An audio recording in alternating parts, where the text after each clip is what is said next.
everyone, welcome to What We Eat for Dinner in a Week. If you are new, welcome. If you're returning, welcome back. I'm so glad to see you again. This week we are doing 4 very simple, easy meals to beat this summer heat. These are really simple for moms, dads, grandparents, anybody who needs to get a quick hot meal in your kid's tummy when they're starving. You know kids are crazy. So if you're interested in seeing how I make these 4 simple meals, just keep watching. But before you do, take 1 second to subscribe to my channel. It would mean the world to me. And don't miss out on any fun we're having on this channel. Thank you so much for watching, and I really hope you enjoy these What We Eat in a Week.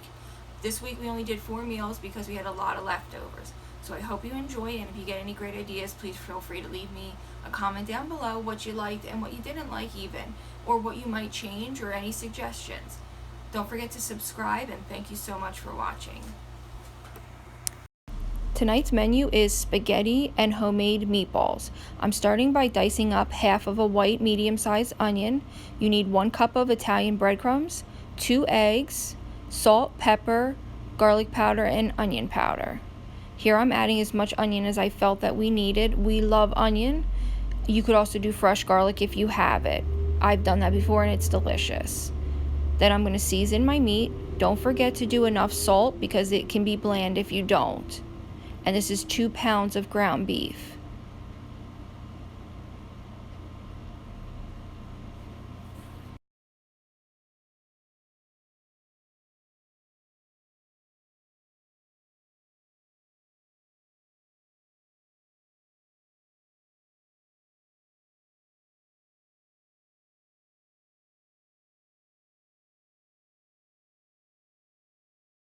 This is 1 cup of Italian breadcrumbs.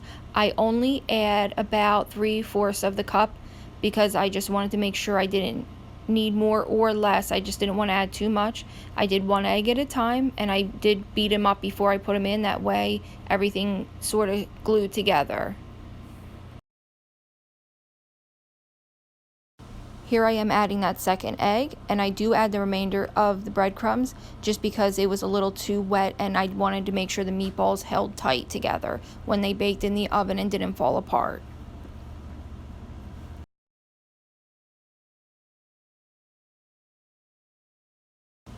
Right here is where I add the remainder of the breadcrumbs, and it all was perfect. So 1 cup of Italian breadcrumbs, 2 eggs, and half a medium onion, and your seasoning, and it's good to go. And then I'm just going to roll up all my meatballs.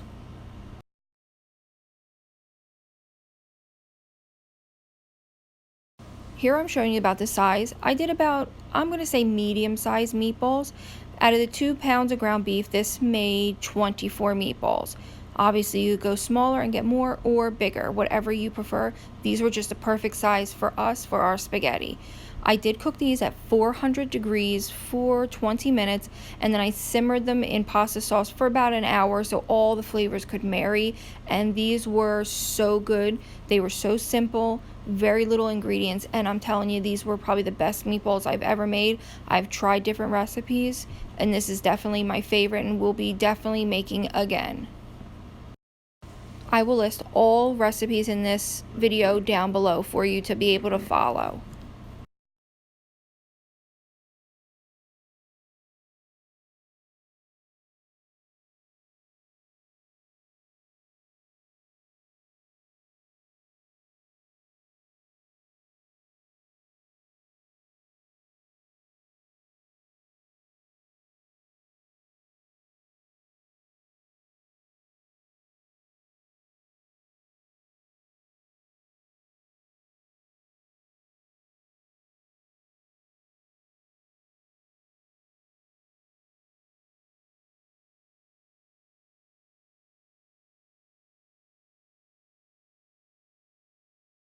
"20 minutes at 400 degrees was the perfect time. Here I'm taking the Walmart pasta sauce, which wasn't terrible at all. You just need to jazz it up a little bit with garlic. It really wasn't bad, and it's only 88 cents a jar. Here I am adding a half of another jar, so a whole jar total. And then I'm going to put my meatballs in here to simmer. Like I said, the minimum would be about 30 minutes if you really want the flavors to marry. The longer the better, obviously. So I simmer mine for about an hour, and these were fantastic.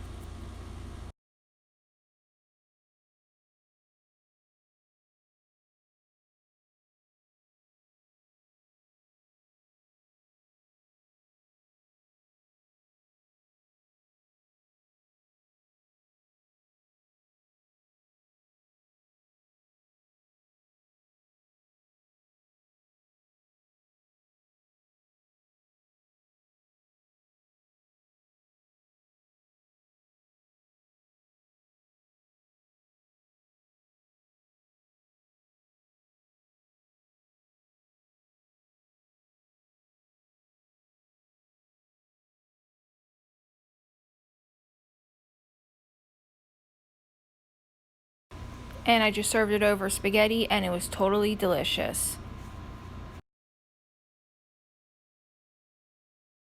Hi friends, today I got this at the grocery store.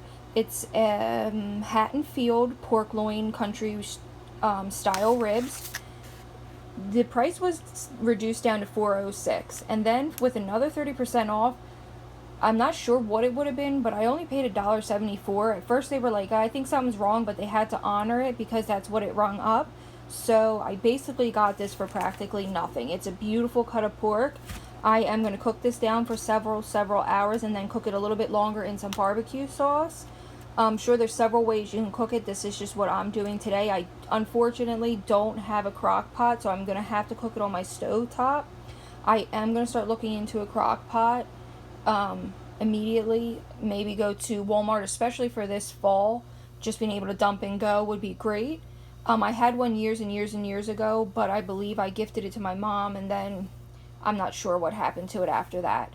So I'm just really excited to cook this up, and I will show you what I'm doing with it. And I think I'm just going to serve it on hamburger buns as like sliders with a side of maybe baked beans, something just super easy for today. It's really rainy and nasty, so this should be a nice warm meal in our belly. I'm going to poach this in water for about 6 to 8 hours. It was so tender that it literally fell off the bone after I was simmering it for only about 4. My husband and I think it's the best pork we ever had, but I poached it for about 6 hours, and then I cooked it for an hour in barbecue sauce. So far, this is what the pork's starting to look like. It's just been boiling, I guess poaching for a couple hours now. It's starting to almost just break apart. It's already fallen off the bone, but I'm going to obviously cook it probably 3 or 4 more hours. But it is already starting to break down. See how soft it is already? I only have it about to 3, so medium to low. And I'm just going to keep cooking it. In the last hour, I will cook it in barbecue sauce. This day I did the Kraft Mesquite Smoke. Walmart makes a really good barbecue sauce also, but I think they were out this day. So I'm just going to drain all the water, and then I'm going to simmer it for a little while longer in the barbecue sauce. This pork was so delicious. It was just, there was barely any fat. It was so good. I think I pulled off 2 pieces of fat. Other than that, it was probably the best ribs, short ribs we've ever had like this. And I removed all the bones also. Here I'm breaking it up because I wanted like a pulled pork sandwich. So I'm just going to really break it all up here, and I'm just going to serve this over soft hamburger buns.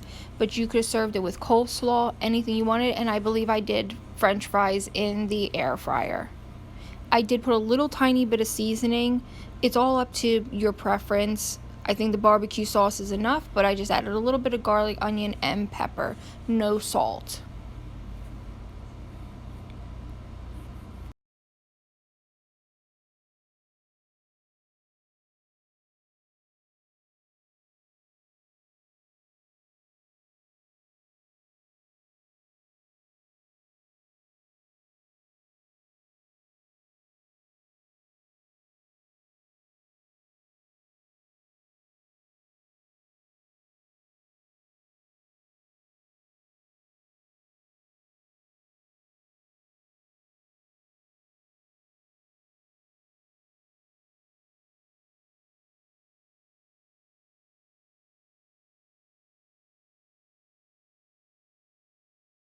I guess I just did the seasoned French fries. I was going to make baked beans, but they were what we did. And here's the pork after it was done simmering in the barbecue sauce. And here it is on the hamburger buns, and this was delicious. I highly recommend. For this meal, we are doing zucchini pasta. You need olive oil, a zucchini, pasta, an onion of whatever kind of onion you would like, and basil. I'm going to cut up my zucchini after I washed it into whatever. You could do spirals, you could do tiny bite sizes like I'm doing, you could do chunks, whatever you would like. We just like ours in bite sizes. My grandmother likes to make hers into almost like spirals, or she shreds them, but I prefer to do bite-sized zucchini.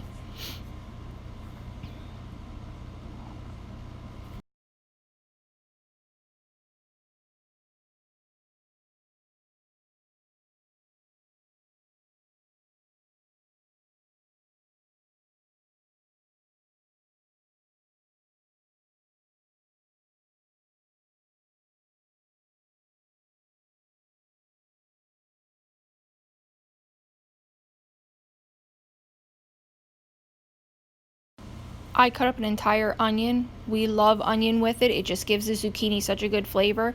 And I like our onion big, but you can do whatever you would like. It does cook down a little bit in the olive oil, and once it sort of gets soft, but whatever you like. You could also add fresh garlic. I just didn't have any this day.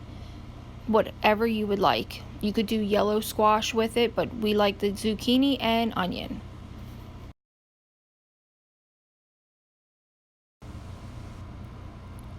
Okay, I'm going to coat the bottom of the pan with olive oil. The pan was already hot, and then I'm going to add my vegetables and saute them till they are soft. You can do them to whatever texture that you prefer. I just like mine a little bit softer. And if you need a little extra olive oil, because that's the only sauce that you're going to have, this is going to make a sauce like for the pasta, then feel free to add more olive oil.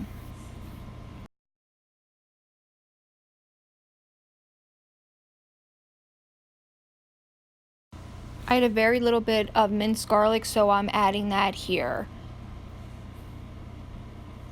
But definitely feel free to use fresh garlic. It's much better with fresh garlic. And if I had it, I would have absolutely used it. And I'm just going to keep sauteing down my veggies.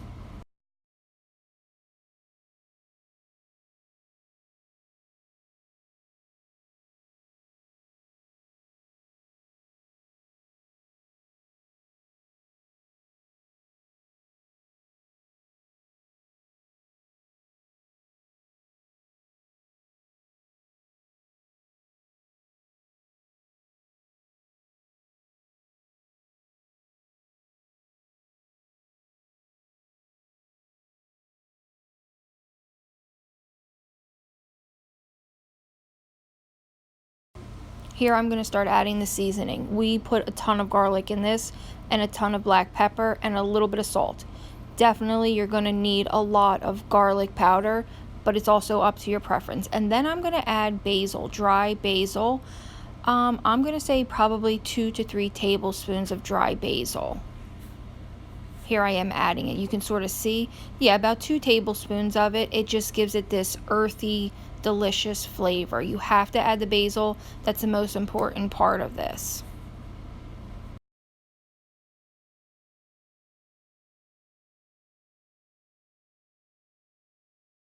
After I drain my pasta, I just add it in and I coat the pasta with the olive oil, zucchini, and the onion, and you just mix it till it's all combined.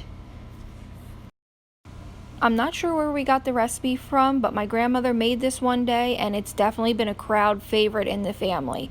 It is super simplistic. There's no meat, so it's vegetarian friendly. It's clean and delicious tasting, and it's perfect for summer. Definitely a crowd pleaser. You could bring this to a party. Anybody would love it. There's really nothing I would change about the recipe. It's so delicious, and you are definitely gonna love it. Okay, tonight we are doing chicken casserole for dinner. What you need is mozzarella cheese, 2 cans of cream of chicken, cream of celery, cream of mushroom, whatever you would like. You could even do cream of broccoli if you wanted to, but maybe not cream of broccoli, I'm not really sure, but definitely cream of chicken, celery, or mushroom. Any type of pasta noodle you want. I prefer the bigger noodles, but anything you want, and chicken breast. So if you're interested in seeing how I make my chicken casserole, please keep watching. Here I'm going to saute my chicken. You could boil your chicken, but I like to saute it just for that extra little bit of flavor. And I'm just doing garlic powder, onion powder, salt, pepper, same stuff that everybody uses. But you could season the chicken however you would like. I just do it quick and easy and simple, and keep the seasoning simple because my family is picky.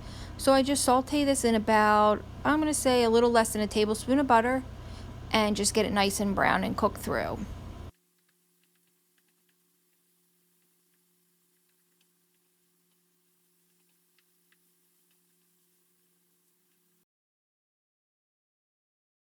I felt like the chicken pieces were just a little too big, so I'm just here breaking them up and also checking to make sure everything's completely thoroughly cooked. You do want to make sure your chicken's completely cooked. It will cook in the oven, but you want to definitely make sure your chicken's thoroughly cooked. And I'm just going to keep breaking it up.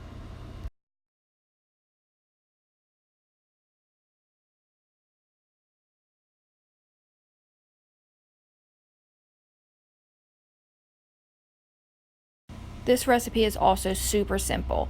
All you're going to do is dump all that chicken into the pasta, juices and all, to give it that extra yummy flavor. And I'm going to stir this up. I'm going to add both my cans of cream of chicken and stir it in completely and make sure everything's coated. This recipe is super simple, but definitely delicious.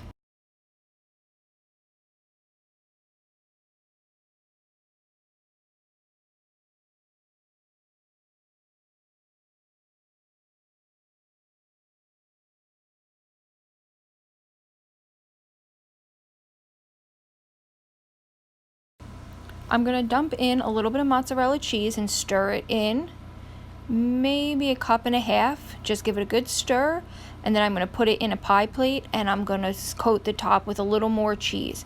You could do Parmesan cheese, you could do cheddar cheese, you could do Ritz crackers, or you could do breadcrumbs. We just had mozzarella cheese on hand and that was the easiest for this night.